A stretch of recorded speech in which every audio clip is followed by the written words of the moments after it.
안녕하십니까, 정재훈입니다.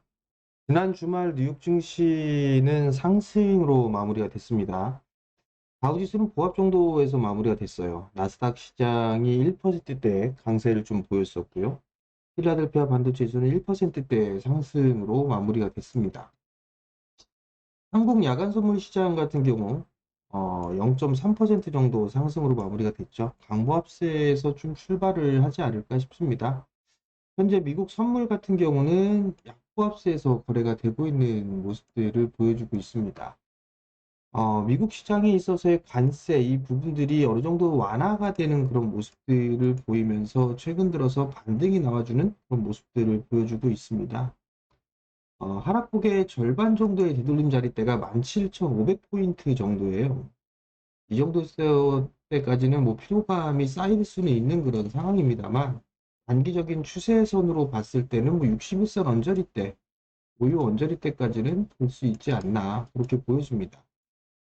그렇게 된다면 한국 시장도 뭐 긍정적인 흐름들이 나올 수가 있겠죠. 미국 시장 같은 경우 특이하게 오늘 뭐 특징적인 그런 부분들을 보게 되면 지난주 쪽에 신재생 에너지 쪽 솔라이치 같은 경우가 7% 정도 상승을 했습니다. 솔라이치 같은 경우가 7% 정도 상승을 마무리가 됐고요. 그리고 테슬라 같은 경우도 10% 가까이 상승을 해주는 그런 모습들을 보였었죠. 9.8% 정도 상승으로 마무리가 됐습니다. 대체적으로 기술주들이 강한 그런 모습들을 보였습니다. 신재생 에너지 쪽도 양호한 그런 모습들을 보였었고요. 반도체 쪽도 괜찮고 마이크론 테크놀로지가 3% 정도 상승을 해주는 그런 모습들을 보였습니다. 결국 한국 시장 같은 경우도 뭐 이러한 흐름들은 지속되지 않을까 그렇게 좀 보여집니다. 지수에 대한 부분들을 아마 말씀을 좀 드렸을 거예요. 2550포인트대 기준으로 해서 따라가는 전략은 조금 무리가 있다라는 부분들, 부담이 있다라는 부분들을 말씀을 좀 드렸을 건데 요 갭을 메꿔주는 자리대가 2550선 정도죠. 그리고 추가적으로 상승 시도가 나오게 된다라면 요 자리대도 있습니다. 2600포인트대 초반 자리대죠. 요 갭 하나가 더 있죠. 그러면 설정을 일단 2600포인트대 그리고 조정을 받는다라면 2450포인트대 정도 때까지는 조정을 좀 받을 수도 있는 그런 상황들입니다. 그러면 올라갈 폭과 조정받을 폭이 얼추 좀 비슷하죠. 그렇기 때문에 여기에서는 뭐 크게 적극적으로 들어가는 그런 부분들보다도 조정을 받았을 때에 매수를 하는 그런 전략이 좀 더 좋아 보여요. 그렇기 때문에 2550포인트 위로 올라갔을 때는 추격 매수는 하지 말자라는 의견을 좀 드린 부분들이니까 그 점은 좀 참고를 하셨으면 좋겠고요. 여전히 시장에 있어서는 종목장의 흐름들이 계속적으로 좀 나아지고 있죠. 순환매가 지속되고 있고. 다만 이제 보게 되면 조선 쪽 섹터들이 상당히 좀 강한 그런 모습들이 나타나고 있죠. 주선주들이 대체적으로 신고가의 흐름들을 보였습니다. 관세에 대한 부분들에 있어서의 부담이 없다 보니 조선주들이 강한 그런 모습들을 보였었고요.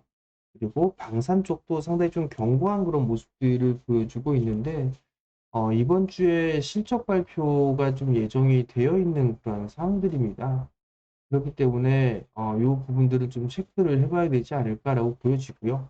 일단 오늘 같은 경우가 하나오션이 금일 실적 발표가 예정이 되어 있는 그런 상황들입니다. 그 이외에 뭐 두산 바켓이라든가 이런 기업들이 오늘 실적 발표가 예정이 되어 있는 그런 상황들이고요. 화요일 날 같은 경우를 보게 되면 뭐 2차전지 쪽에 있어서 에코프로 BM 요 기업이 실적 발표를 하고요. 에코프로도 마찬가지로 같이 나와주는 그런 모습들을 보여주겠죠. 그러면 결국 이 부분들을 보여주고 난 이후에 계속적으로 실적 발표가 예정이 좀 되어 있습니다. 하나오션은 오늘 나오기 때문에 좀 지켜봐야 될 것 같고요. 내일 같은 경우는 에코프로 BM, 하나시스템 뭐 이런 기업들 그리고 수요일 날 하나에어로스페이스, 두산에어빌리티, 에코프로, LNF, 한국항공우주 뭐 이런 기업들이 실적 발표가 있습니다. 이번 주에는 2차 전지 쪽의 실적과 그 다음에 방산 쪽에 있어서의 실적이 발표가 되는 그런 상황들이죠. 과거의 모습들을 보게 되면 이 관세에 있어서의 부담감이 있는 기업들 같은 경우는 큰 탄력을 받지는 못했어요. 조선 쪽 같은 경우는 오히려 밴스에서 좀 유리한 그런 부분들은 소실적이 나오게 되면서 상승의 흐름들이 좀 나와주는 모습들을 보였기 때문에 이러한 차이점이 나와주는지를 체크를 해봐야 되지 않을까 그렇게 좀 보여집니다. 여전히 주도 섹터임에는 틀림이 없습니다. 주도 섹터인 부분들은 틀림이 없는 그런 사항들인데 이 부분들이 추가적으로 이어지는지를 좀 봐야 되지 않을까 그렇게 보여지고요. 지난 주말에 좀 뉴스가 나온 부분들이 이런 부분들 얘기들이 많이 좀 나왔습니다.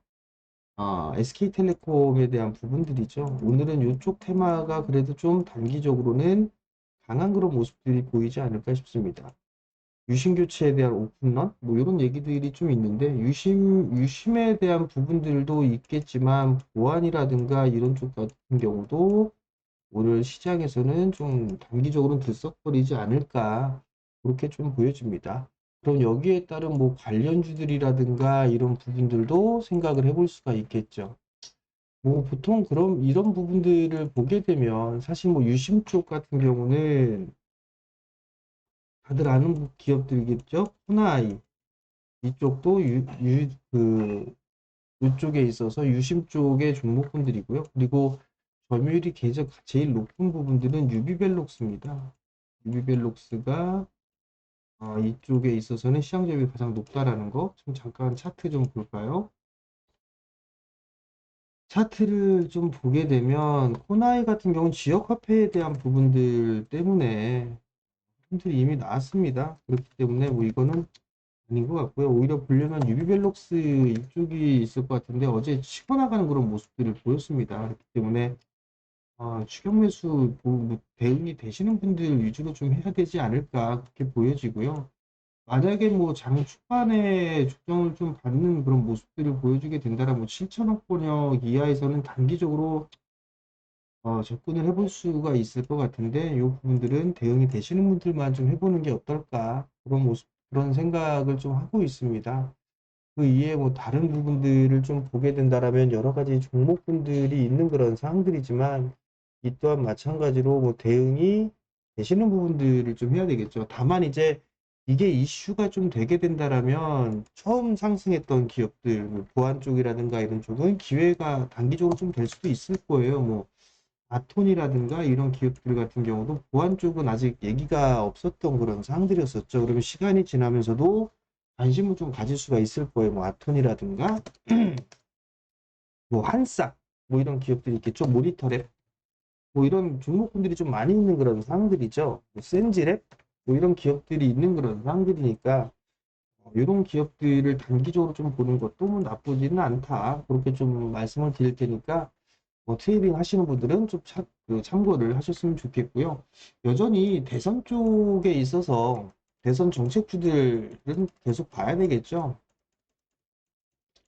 정책주들은 계속 보는 그런 사람들인데 여기서 좀 말씀을 드리는 부분들은 다른 부분들이 아니라 뭐 에너지 고속도로 뭐 이런 쪽에 좀 집중을 해서 눌림목을 좀 활용을 하는 그런 모습들이 좋을 것 같습니다. 단기적인 시각으로 좀 볼 게 아닌 부분들이기 때문에 대선 정책주들은 눌림목을 좀 활용하는 그런 전략이 좋지 않나 그렇게 좀 보여집니다.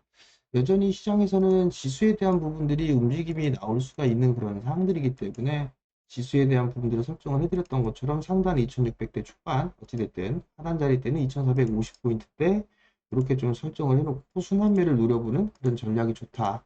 여전히 상승 추세에 있는 비중을 3 그리고 하락 많이 빠져 있는 쪽을 7 이쪽으로 이렇게 삼아놓고 보는 전략이 좋지 않나라고 보여지고요. 오늘 같은 경우는 뭐 반등이 나오게 된다면 뭐 에너지 쪽의 종목군들도 괜찮겠죠. 뭐 태양광, 풍력, 원자력, 그리고 ESS 이런 쪽에 있어서 순환매가 지속되지 않을까 싶습니다. 그리고 인공지능으로 활용하기 위해서는 전력이 좀 필수죠. 전력도 눌림목을 활용한 전략은 상당히 좀 좋아 보입니다. 그렇기 때문에 뭐 에너지 쪽은 이런 정도 좀 보시면 좋을 것 같고요. 그리고 LNG 쪽 같은 경우도 이건 사실 좀 긴 관점으로 봐야 될 거예요. 단기적인 관점으로 보는 것보다는. 그렇기 때문에 이쪽도 뭐 추세적인 전략으로 보는 게 좋지 않을까. 그리고 오늘 순환매가 좀 나오게 된다라면 로봇 쪽 섹터라든가 유리기판 이쪽도 차트의 모양새를 만들어 놓고 있습니다. 그렇기 때문에 이쪽도 언제든지 튈 수 있다. 이 부분들을 좀 생각을 하고 전략을 좀 세워보면 좋지 않을까. 그렇게 좀 말씀을 드리도록 하겠습니다. 무리해서 추격 매수를 하는 것보다 느긋하게 매수를 하는 게 지금 시장에 있어서는 오히려 좀 더 유리하지 않나 싶습니다. 그렇기 때문에 급하게 서두를 필요성은 없을 것 같고요. 그렇게 서두를 만한 그런 시장은 아직까지는 아닌 것 같습니다. 그러니까 지수에 대한 부분들은 너무 불안해하지 마시고, 그리고 적절하게 좀 조정을 받고 있는 그런 종목군들이 좋다. 요 점은 좀 말씀을 드리도록 하겠습니다. 자, 최근 들어서 종목군들 말씀드리고 시황편들도 올려드리고 있죠. 자료들도 올리고 있는데 제가 소통 공간을 마련을 했습니다. 이 아래 부분들을 좀 보시게 되면 QR코드가 있죠. QR코드가 있는 그런 사람들이 이쪽으로 오시게 된다면 실시간에 뭐 관심 종목이라든가 아니면 뉴스라든가 기사라든가 이런 부분들을 올려드립니다. 시장에 대한 전략도 함께 올려드리니까 도움이 필요하신 분들은 언제든 오시면 좋을 것 같고요. 그리고 이 부분들 영상을 좀 계속 올려드리고 있는 그런 사항들이니까 영상을 보시면 구독 신청 부탁드리고요. 그리고 알림 설정을 해놓게 되면 저녁 때 공부방을 진행합니다. 그러면 알림이 뜨니까 좋겠죠? 그때 함께 오셔가지고 공부방도 함께 하셨으면 좋겠습니다. 자, 오늘도 성공 투자하시고요. 저는 다음에 다시 찾아뵙도록 하겠습니다. 마치겠습니다.